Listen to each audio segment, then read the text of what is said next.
чогуу. Рахмат. Кийинки сөз Мадумар Вадахан Кимсанбаевичке берилет. Урматтуу өкмөт мүчөлөрү, Акылбек мырза сүйлөп баштаганыңызда айттыңыз, тышкы карыз туруктуу турат деп. Тышкы карыз күн санап өсүп атат.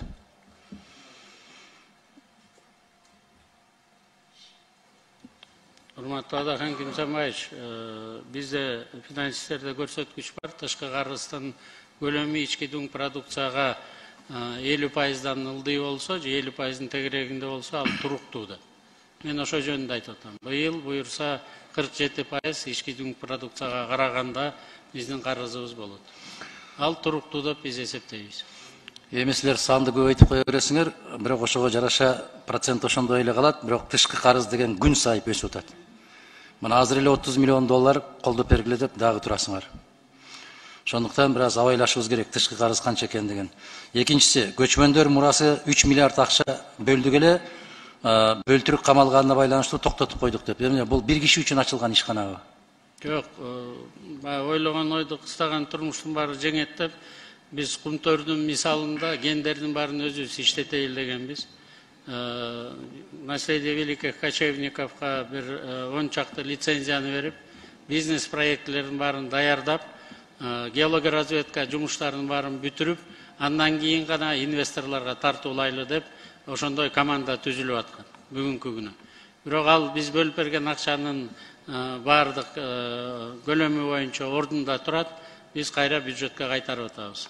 Пока теңгиздин тагдыры чечилмейинче бул проект аягына чыкпасына көзүбүз жетти. Эмне биз бир кишиге түзгөнбүзбү бул долбоорду? Бир кишиге эмес, ал бир 25ке жакын чет элдик ишкерлерди, бизнесмендерди алып келген, алар ошо бизнес проектлердин үстүндө иштеп аткан. Түшүнбөдүм. Экинчиси, жылдан жылга биз оптималдаштырып атабыз деген сөздү көп айтасыңар. Мисалы карап көрсөңүз, президенттин администрациясына 23 жылга силер 1 миллиард 450 миң 200 сом киргизип атыпсыңар. Бул канча эсе көп 22 жылга караганда?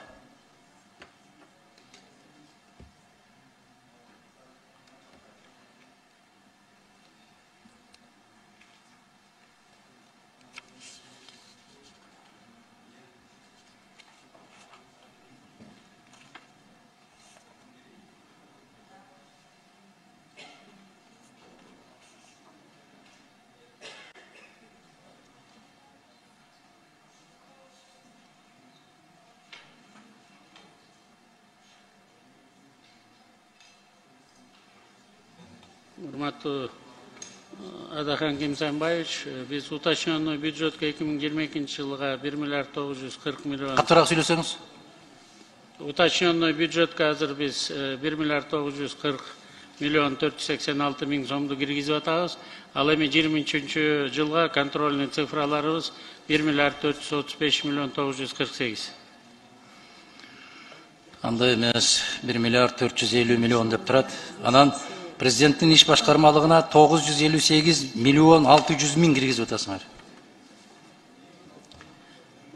Biz sıfırlarda koyup verdik, 824 milyon 786'dır. Мен дагы ушул силердин цифраңар саныңар менен сүйлөп атам. Башка жактан алганыбыз жок. Мисалы, урматтуу кесиптештер, 2015 жылдан баштап 20 жылга чейин, 21 жылга чейин президенттин администрациясы өкмөттүн аппаратынан баарын бириктиргенде 3 миллиард кетсе, жылына 400 миллиондан кетип бараткан экен. Азыр булар оптималдаштырылгандан кийин анын саны 1 миллиардка көтөрүлүп кетти. 1 миллиард сом кошулуп кетти. Бул каяктагы оптималдаштыруу? Бул кайдан кыскартуу? Адан Кимсанбаевич, 1 миллиард 240 миллион сом бул биздин фонд президентабыз. Канча? 1 миллиард 240 миллион сомубуз. 22 жыл канча эле? 22 жылга биз. 2 миллиард 800 миллион эмеспи? Жок, 1 миллиард 240 миллион. Уточненный бюджетте сиздерге согласованияга алып келдик, 1 миллиард 940 миллион 486. Кечирип коесуз. Муну сандарды дагы ошол Каржы министрлиги тарабынан биз алып атабыз. Эми караңыз, 22-жылы эле на содержание аппарата президента превысили план 7 раз. Президентти тейлейбиз деген чыгашаңардын бүтүндөй баары 10 айдын ичинде 7 эсеге көтөрүлүп кетиптир. Эмнеге? Же шайлоо өткөрдүңөрбү? Же референдум өттүбү? Эмне болду? Канча болду бул жерде? Миллиард 200. Жок, муну алдык, анан канча көбөйдү бул жерде? Миллиард 200 болсо 235 келе болду. 235 келе болду. Биздики 466-дан 466 миллион 784-төн 265 миллион сомго эле көбөйүп атат. Бул управ делами жогорку кеңештикин кошкондон кийин, анан зарплаталарды көтөрүлгөндөн кийин. Ал иш башкармалык башка берине. Жаныңыздагы сизге айтып аткан кыз ким болуп иштейт билбейм. Ал иш башкармалыкка тие элекмин. Ал кийин берем суроомду. Мен тек гана аппараттагы чыгашаларды айтып атам мен. Администрация президента боюнча бизге 265 миллион сом көбүрөөк сарптап атабыз. Бул зарплаталарды көбөйүү боюнча гана. Акыл Эсенбекович, мага ишенеби, сизге ишенеби, карапайым калк менен депутаттар билбейм. Бирок мен сиздердин цифраңыздарды окуп атам. Силер башында сурадыңар, бизге ушул аппаратка 139 миллион 600 миң сом керек деп.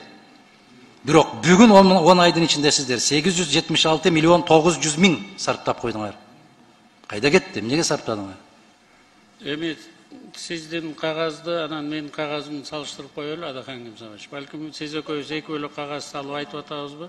Утвержденный бюджет биздики 466 миллион 784 болчу. Менин кагазымда ошо каржы министрлигинин берген маалыматы ушул. Мына каржы министринин орун басары да менде. Демек, каржы министри. иликтегиле да? Тактап койсунчу.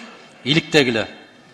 Ошондуктан биздин азыркы 10 айдын ичинде эле бюджет 22-жылга 481 миллион 300 миң деп карагансыңар, туурабы? Кайсы бюджетти айтып атасыз?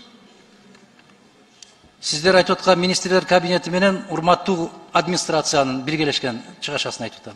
Бизде бир эле администрация президента бар, ошонун чыгашасы. Бирок ушинтип жазасыңар да силер, биз экөөнү аппаратты коштук деп. Мен ошо экөө кошулгандан кийинки сумманы айтып атам. Кошулгандан кийинки сумманы да бир жолу сизге тактап айтып коеюн. Утвержденный бюджет администрация президента 466 миллион 784 миң сом. Ал эми управление деламиники болсо утвержденный бюджети 662 миллион 817 миң сом. Сизге ошолорду өзгөртүп берүүнү сунуштап келдик. Өзгөртүп берүү. Эми өзгөртүп берүү деп атасыз сиз. Көрдүңүзбү? Сөздү укмуш калчайсыздар, алтын калчагандай калчайсыздар да. Муну ол иш башкармалыкка сиздер кийинки жылга 958. Микрофон. Бүтүн Кыргызстан Мадумаров. Урматтуу кесиптештер. Муну бул көргөзмөнүн кажети жок да бизге жогорку кеңешке. Муну көргөзмөнүн кереги жок. Ошо министрлер кабинетинин мүчөлөрү калсын дагы бюджетке жооптуу кишилер. Калгандары барып жумушун жасасын да. Мындайды биз канча жолу бюджетти кабыл алганбыз, момундай көргөзмөчүлүктү бул театралдаштырган акцияны көрө элекпиз ушу мезгилге чейин. Жогорку кеңештин залын тебелеп тепсеп өтүрүп, могул жака чыгышып, аларды эмне кыласыңар кармап отуруп? Алар министрлер калсын да, калгандары барып жумушун жасасын да. Бүт бардыгы азыр аткаруу бийлиги парализация болуп атпайбы? Же биз цифлеру жок, жооп бере албайбыз, булар бизге керек, биз берген суроолорго ушулар жооп берет десе, анда айтышсын булар. Биз билбейбиз, ушулар билет деп, ушулар жооп берет деп. Мен сунуш кылам ушуну. Департамент болобу, башкармалыгы болобу, бөлүм башчылары болобу, бүтүндөй баары барып жумушун аткарсын. Бул жерде алардын кажети жок. Эмне кереги бар ушундай кылып отуруп алып? Мына көрүп атасыңар, биз канча киши келдик дегендей кылып. Барсын жумушун аткарсын. Бу жерде жооп бере турган кишилер калсын бюджет боюнча. Рахмат. Ушуну бир тескеп койсоңуз, Нурлан Тургунбекович.